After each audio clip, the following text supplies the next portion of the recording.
here's a little shorty on the loaf pans I use. I don't make any money telling you what to buy, nothing like that. These are just things I like. Okay, so I'm gonna start actually, strangely, with over here. These are the cheap Wilton brand nonstick loaf pans that I got from Amazon that I use. I have like 3 of them. They're perfectly fine. They are 9 1/4 by 5 1/4 by 3. I make a 2-pound recipe in these, and I have a nice mushroom top, which I prefer.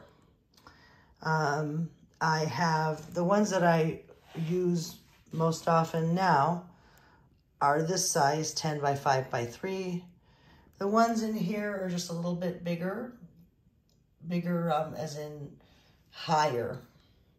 And then it's a 1/2 inch difference as far as length, not a big deal. For my birthday, I got a gift certificate from my hubby and my dad from Challah, and I bought one of these, and this is the USA brand. Should show it from the inside. There we go. And I do like how it bakes. It's all good, easy to wash for the most part, but I much prefer this one. This is the Williams-Sonoma, they called it Gold Touch. And I just find the smooth surface to be a little bit easier. I did have some, this is, you know, corrugated.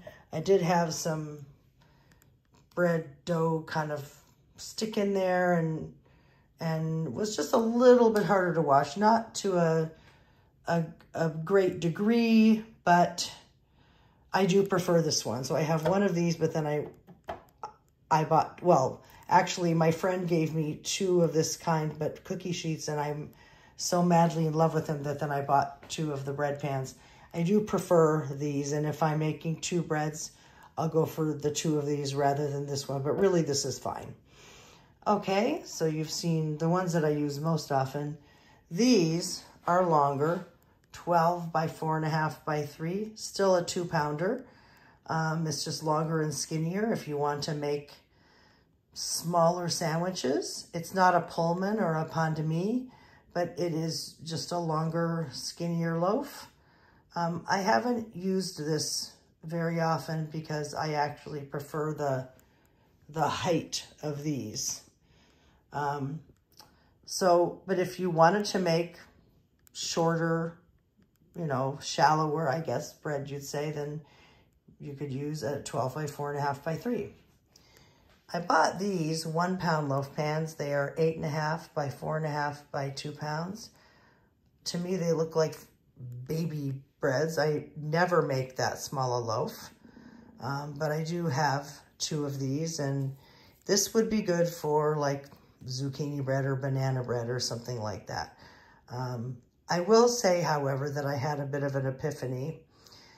Someone was asking me about low-carb bread, and that's hard to do because flour is carbs.